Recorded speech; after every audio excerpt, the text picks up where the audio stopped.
sache qu'il y a une autre option, un gouvernement néo-démocrate qui fera ce qu'il faut pour mettre fin à la crise du logement. Reprise du débat, la députée de Saanich Gulf Islands. Merci, Monsieur le Président.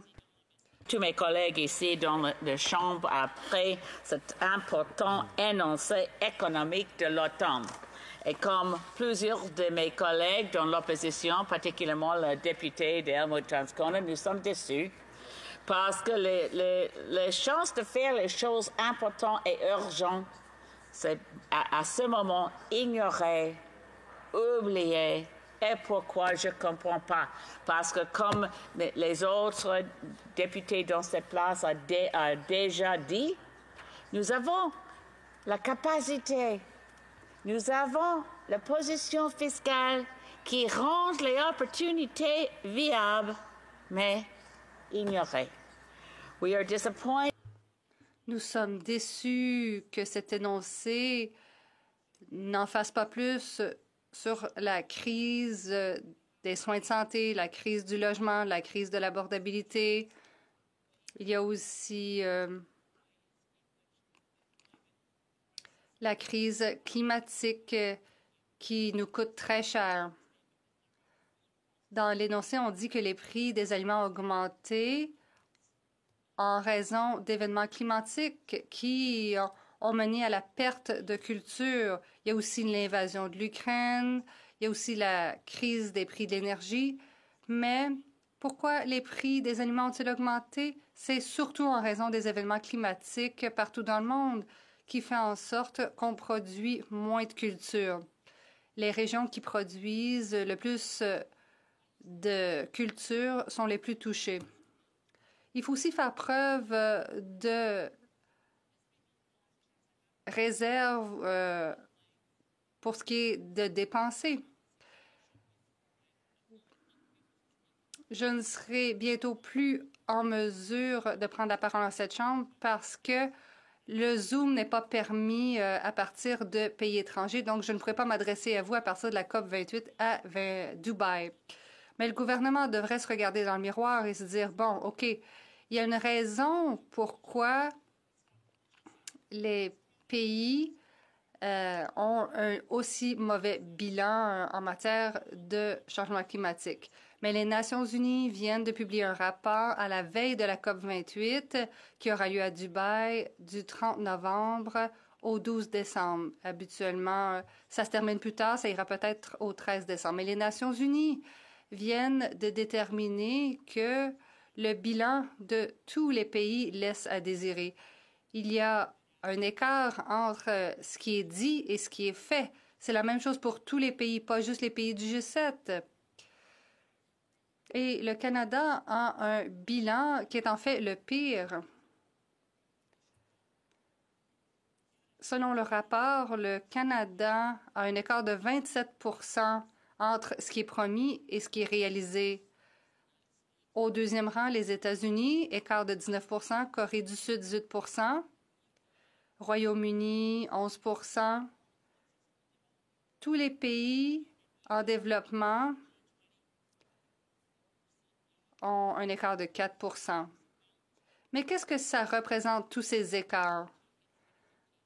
Les engagements de Paris pris en 2015 ne visaient pas une cible de réduction de pourcentage X avant une telle année parce que les libéraux, en 2015, qui arrivaient au pouvoir, ont gardé les cibles de Harper de mai 2015. Il s'agit d'une cible faible qui n'a pas été remplacée avant 2020. Et en fait, ils n'ont pas remplacé cette cible avant 2022, donc 7 ans plus tard. Mais on n'était même pas sur le point d'atteindre les faibles cibles d'auparavant.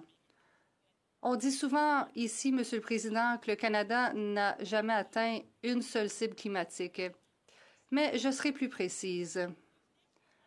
Nous n'avons jamais vraiment eu d'orientation.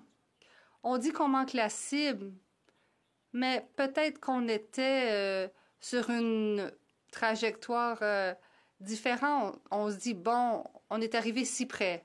Mais si on tir des dards, je vous dis, la personne au bar doit se pencher parce que on n'a jamais eu la bonne orientation. Alors, on promet que les émissions vont descendre, mais ce qu'on vise dans l'accord de Paris, c'est de garder la civilisation mondiale.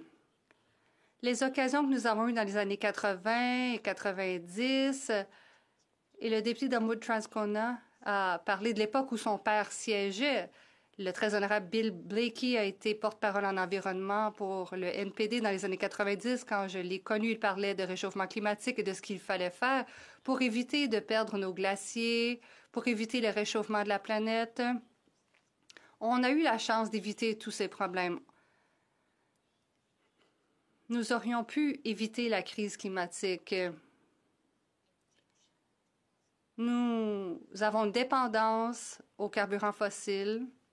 Notre cupidité aussi, c'est ce qui motive les grandes pétrolières. Mais on ne veut pas en parler parce que tout ce qu'on veut, c'est donner des profits aux actionnaires. Au Canada, les sociétés doivent aussi penser à d'autres choses. Les directeurs de sociétés doivent prendre en considération tous les intervenants et les générations futures devraient être comptées dans la balance. Mais ces dernières décennies, nous avons perdu les occasions que nous avions par le passé d'éviter les changements climatiques et le réchauffement de la planète. En raison de la cupidité et de la dépendance aux carburants fossiles et en raison du versement de dividendes, les actionnaires ont la priorité et ne comprennent pas ce que ça signifie pour nos enfants et nos petits-enfants. Mais maintenant, on peut se tourner et lire ce rapport des Nations unies à la veille de la COP28 et on peut réfléchir à l'urgence dont on parle dans cet énoncé économique.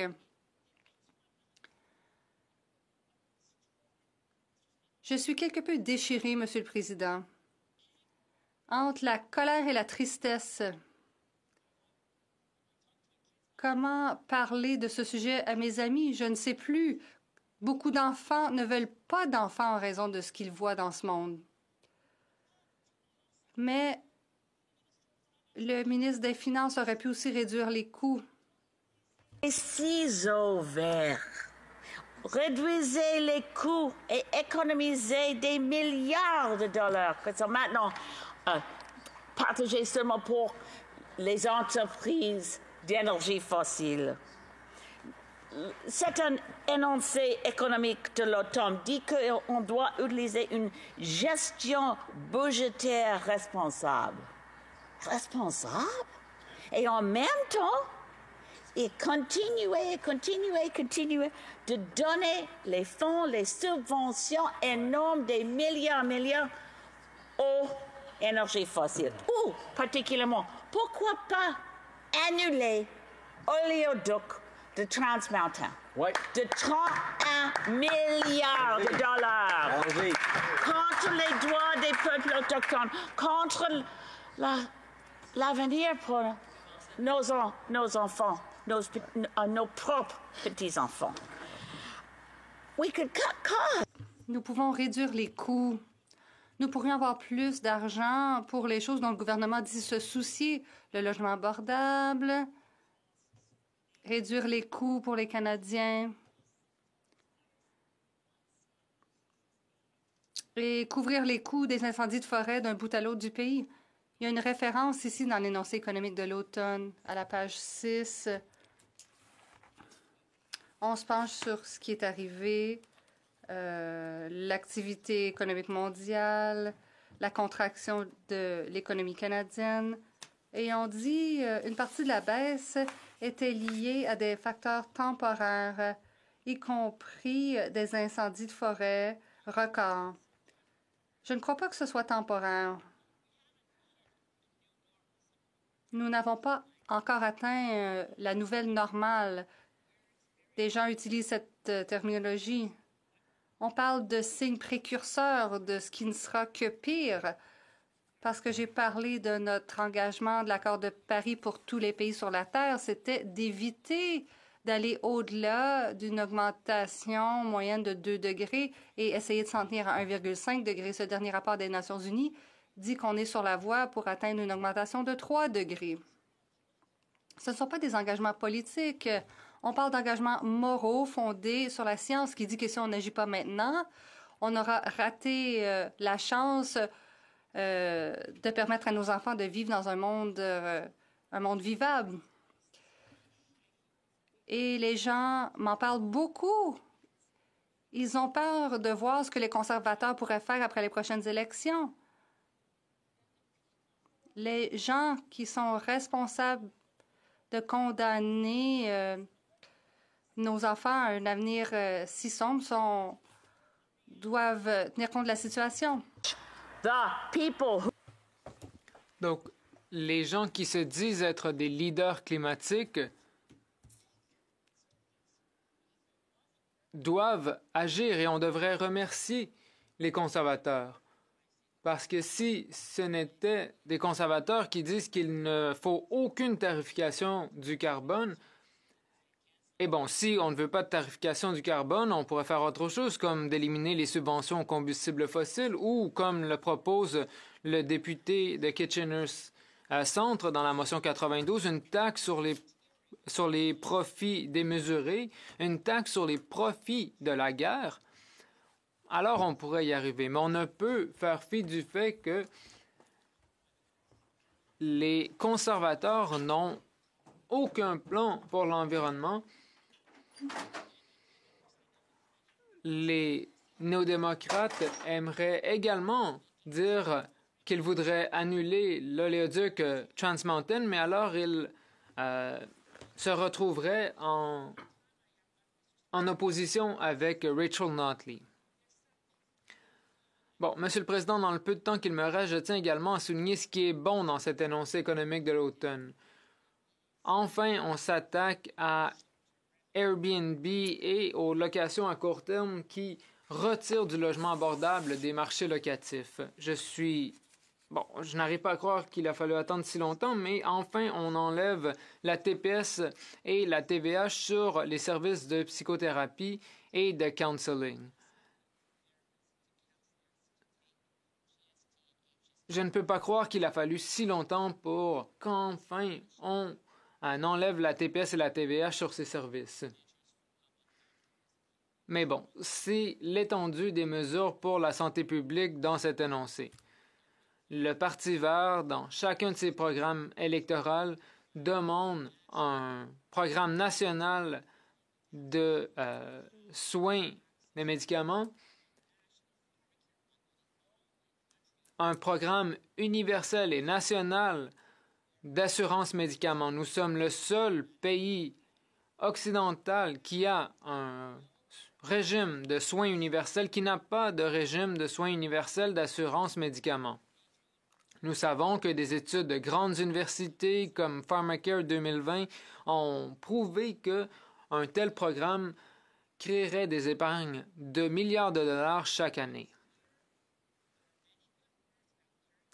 Dans l'énoncé économique, il y a plusieurs compliments qui sont lancés au modèle de logement coopératif, mais rien pour répondre à la réalité actuelle. La réalité actuelle, c'est qu'il y a des tentes qui sont érigées dans les centres-villes de nos grandes villes à l'heure actuelle parce que les gens n'ont pas de toit.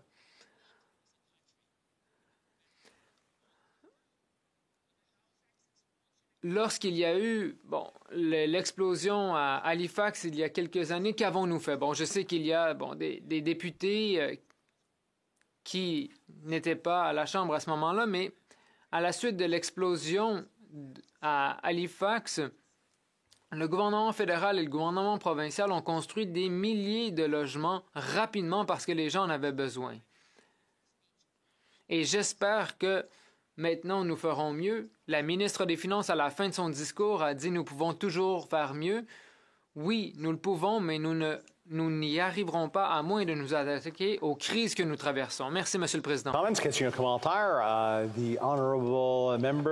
L'honorable député de Milton.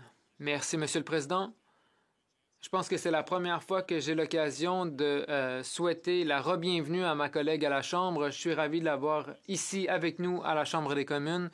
Notre Chambre est tellement meilleure avec la députée de Saanich Gulf Islands ici en personne. Et bon, je suis ravi de finalement participer à une conversation sur comment lutter contre les changements climatiques et non pas si les changements climatiques existent. Donc, je remercie ma collègue pour ses arguments, pour son discours. Je sais que la collègue a vanté le modèle des logements coopératifs. Moi-même, j'ai grandi dans ces logements coopératifs. Ma mère y habite encore. Ma mère m'a envoyé un texto un peu plus tôt aujourd'hui pour me demander de continuer à parler du logement coopératif à la Chambre parce que c'est un modèle qu'il faut continuer de favoriser. Et dans l'énoncé, il y a 309 millions de dollars supplémentaires pour les logements coopératifs, une initiative hors marché qui est si importante. C'est une initiative qui permettra de créer plus de logements coopératifs au Canada. Maintenant, pour ce qui est du coût de la vie, nous savons que les changements climatiques représentent une menace existentielle non seulement pour notre espèce, mais également pour le coût de la vie. La raison principale pourquoi le prix des aliments est à la hausse, c'est les changements climatiques. Donc, je suis ravi de voir la députée de Saanich Gulf Islands en personne et en santé. Je la remercie pour son discours.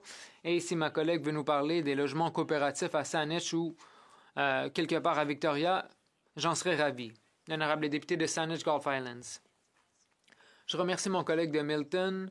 Je le remercie pour ses mots positifs. Bon, plusieurs députés m'ont envoyé des messages positifs, des messages encourageants pendant mon rétablissement et j'en suis très reconnaissante. Bon, pour les logements coopératifs, il y avait 1,5 milliard d'annoncés dans le budget 2023 et cet argent n'a pas encore été mis en œuvre. Bon, d'autres financements est annoncé dans l'énoncé économique de l'automne, mais pourquoi faut-il attendre si longtemps avant d'agir? Le modèle des logements coopératifs est un modèle imparfait. La SCHL a comme mandat de construire plus de logements coopératifs. Pourquoi faut-il attendre si longtemps? Pourquoi continuons-nous de donner autant d'argent aux fiducies de logements alors qu'on peut construire des logements